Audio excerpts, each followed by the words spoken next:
جس میں اطہر کا جو حلیہ سیرت میں بیان کیا گیا ہے وہ توجہ سے سنیں۔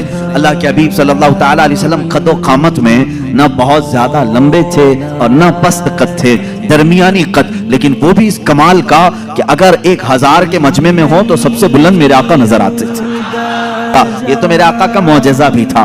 قد و قامت کے متعلق صحابہ نے یہ فرمایا، اور اس کے بعد صحابہ نے ام المومنین عائشہ صدیقہ رضی اللہ تعالیٰ ام سلمہ رضی اللہ تعالیٰ، یہ وہ صحابہ اور صحابیات اور ازواج کی تذکرے میں کر رہا ہوں جنہوں نے میرے آقا صلی اللہ تعالیٰ علیہ وسلم کے ساتھ اپنی زندگی کے لمحات بتائے ہیں اور صحبت پائی ہے۔ انہوں نے تاریخ میں حضور کا حلیہ رقم کیا ہے۔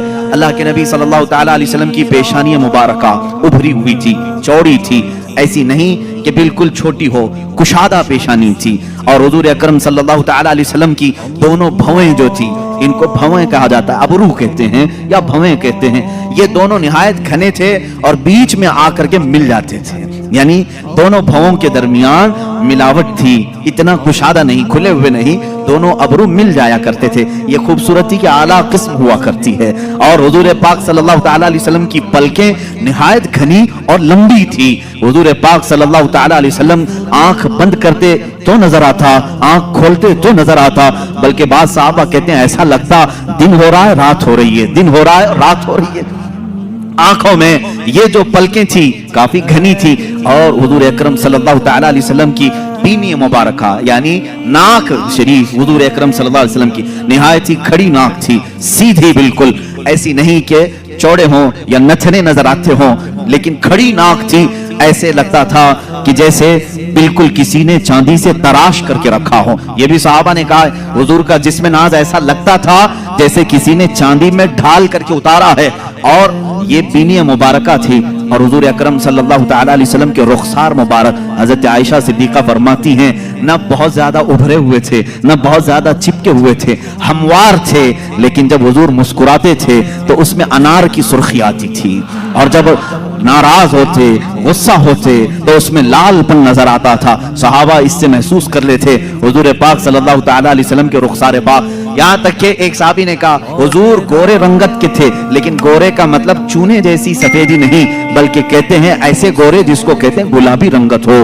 حضور پاک صلی اللہ تعالیٰ علیہ وسلم گلابی مائل تھے خوبصورتی میں، پیشانی ابھری ہوئی چوڑی، رخسار ہموار، بینی ناک مبارکہ نہایت ہی سیدھی اور کھڑی ہوئی، اور لبہائے ناز اللہ اللہ۔ صحابہ کہتے ہیں حضور پاک صلی اللہ تعالیٰ علیہ وسلم کے ہونٹ نہایت ہی سرخ تھے، ایسا لگتا تھا جیسے کسی نے کلی کیا ہوا ہو، اس کو ایسے تراشا گیا ہو۔ جب میرے آقا صلی اللہ تعالیٰ علیہ وسلم مسکراتے تھے تو لوگوں صحابہ نے بیان کیا اس میں ایک دھار بھی نظر نہیں آتی تھی، جیسے بچوں کے ہونٹ لب نرم و نازک ہوتے ہیں، یہ ہمارے بچوں کے جوان ہوتے ہوتے ہونٹ سخت ہو سکتے ہیں، بڑھاپے میں ہونٹ لٹک سکتے ہیں، لیکن صحابہ جس عمر کی یہ حالت بیان کر رہے ہیں یہ حضور کے 53 سالہ عمر کی بات ہے۔ 53 سالہ عمر کے وقت حضور کے لبہائے ناز نہایت ہی نرم اور بہت ہی دلگداز تھے۔ حضور جب مسکراتے تھے تو یہ ہونٹ پھیل جاتے تھے اور اس میں سرخی نظر آتی تھی، اور رسول کریم صلی اللہ تعالیٰ علیہ وسلم کی ذقن مبارک یعنی ٹھوڈی شریف یہ بالکل ہی مثلث نما، یعنی ایسے نہیں کہ جس کو عیب دار سمجھا جائے، اور داڑھی شریف اتنی گھنی تھی، حضور پاک صلی اللہ تعالیٰ علیہ وسلم کی داڑھی نہایت گھنی، اور بال شریف بہت سیدھے بھی نہیں، بہت گھنگرو بھی نہیں، لیکن تھوڑے سے گھنگریالو تھے، اور سر مبارک سے جو بال تھے صحابہ اکرام فرماتے ہیں کہ پیشانی سے لٹک کر کانوں کی لو تک آتے تھے، جو زلفیں تھی حضور پاک صلی اللہ علیہ وسلم کی، اور کبھی کندھوں تک آ جاتے تھے، لیکن ان زلفوں میں بل کھائے ہوئے تھے، یعنی ہلکے ہلکی سے گھنگریالو تھے، اور رسول کریم صلی اللہ تعالیٰ علیہ وسلم کے کانوں سے جب یہ گھنے بال کندھوں تک لٹکتے تھے، ماں عائشہ صدیقہ فرماتی ہیں کالے بال، نہایت کالے بال جب وہ دونوں کندھوں تک لٹکتے تھے، اور ان بالوں کے بیچ میں دونوں کان ایسے لگتے جیسے تارے رات میں کھلے ہوئے ہو، دو بڑے ستارے ان گھنے بالوں کے درمیان खिले हुए हों, सहाबा कहते हैं इसी तरह से नजर आते थे, क्योंकि कानों में बिल्कुल सफेदी थी, बहुत ही रोशनी थी, और बाल निहायत ही रंग काले, और इन काली रंगत में जब वो सफेद रंग के कान हों, यकीनन वो खूबसूरत होंगे, यकीनन वो तारे से ज्यादा खूबसूरत लगते होंगे। अब गर्दन मुबारक जो थी, सहाबा कहते हैं सुराही नुमा थी, ऐसे जैसे कि हुजूर अकरम सल्लल्लाहु अलैहि वसल्लम पानी पी रहे हों तो सहाबा को ये तक नजर आता था कि पानी उतर रहा है, जैसे शीशे के अंदर सुराही में पानी डाला जाए। और एक सहाबी बयान करते हैं हुजूर पाक सल्लल्लाहु ताला अलैहि वसल्लम से जिसने मुसाफा किया, वो हथेलियां इतनी नरमो गुदाज थी, कहते हैं दुनिया के किसी रेशम में उतनी नरम गुदाजत नहीं होती, उतनी लताफत नहीं होती, इतनी लताफत। और वो भी किस उम्र की बात, 53 साल उम्र की बात है। हाथ जवान होते होते सख्त होने लगते हैं। बच्चों के तो हम समझ लेंगे कि नरम होंगे, लेकिन जवानी में हाथ छूते हुए, मेहनत करते हुए सख्त हो सकते हैं। सहाबा ने जो हुलिया बयान किया है, ये रसूल करीम सल्लल्लाहु अलैहि वसल्लम के 53 साल के बाद का हुलिया है, और इतने नरम कि जो एक मर्तबा मुसाफा करे उसको ऐसा लगता कि मैंने अपने हाथ किसी दीवाजे में, किसी रेशम की कान में रख दिया है। और जिन सहाबा ने हुजूर सल्लल्लाहु ताला अलैहि वसल्लम के बाजुए मुबारका पकड़े हैं, वो कहते हैं ऐसा लगता था जैसे किसी नरम रुई को हमने पकड़ा है, लेकिन उसकी ताकत का अंदाजा किसको है, उसकी ताकत का अंदाजा किसको है। अजीजा ने गिरामी, रसूल करीम सल्लल्लाहु ताला अलैहि वसल्लम के बाजुए मुबारका भी सहाबा ने लिखे। इतना कुर्बान जाओ सहाबा के इश्क पर कि किसी और का हुलिया ऐसा लिखा ही नहीं होगा पूरी दुनिया में कि सहाबा ने जिस तरह से बयान किया है। हत्ता कि पूरी 63 साल उम्र पाक आई मेरे आका की, सहाबा कहते हैं हुजूर सल्लल्लाहु अलैहि वसल्लम के पूरे बाल काले ही रहे, दाढ़ी मुबारका काली रही।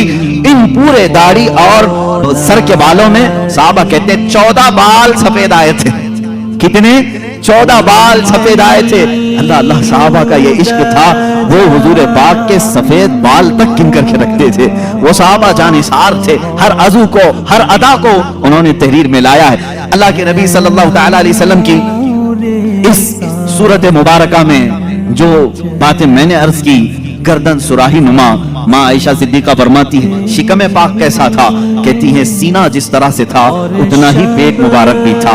शिकम ना सीने से बाहर आया हुआ था, और सीना कैसा था, वो कहते हैं निहायत ही मजबूत, बिल्कुल सीधा और काफी कुशादा सीना था।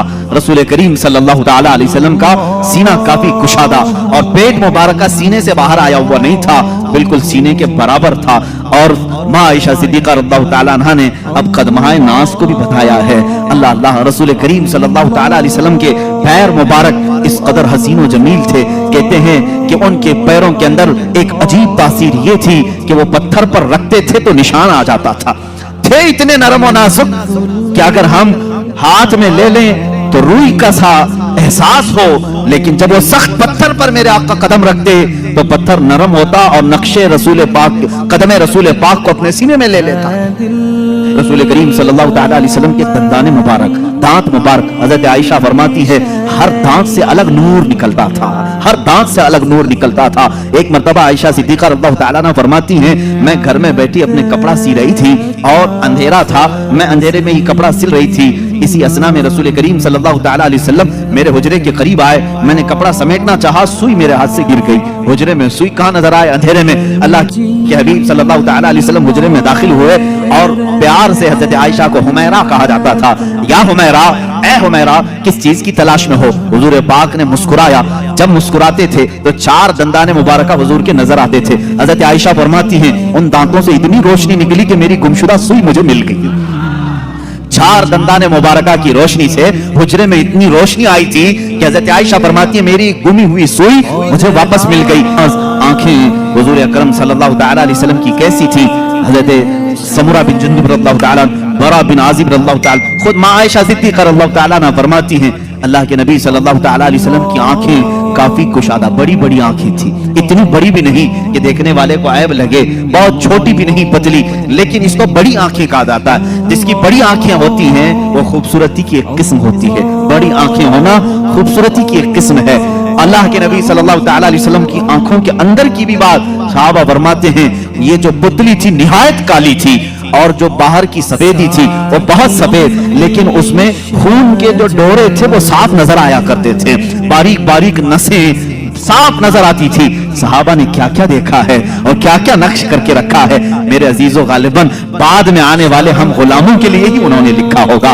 इसीलिए उन्होंने बताया होगा, ऐ नादान, जब कभी तेरा दिल परेशान हो जाए, घबरा जाए, इस हुलिये पाक को एक बार पढ़ लेना, फिर आंखें बंद कर लेना, सारी थकान दूर हो जाएगी, सारी थकान दूर हो जाए। रसूल करीम सल्लल्लाहु अलैहि वसल्लम का हुलिये पाक जैसे ही तस्वुर में आ जाएगा, हर चीज तुम दुनिया की भूल जाओगे।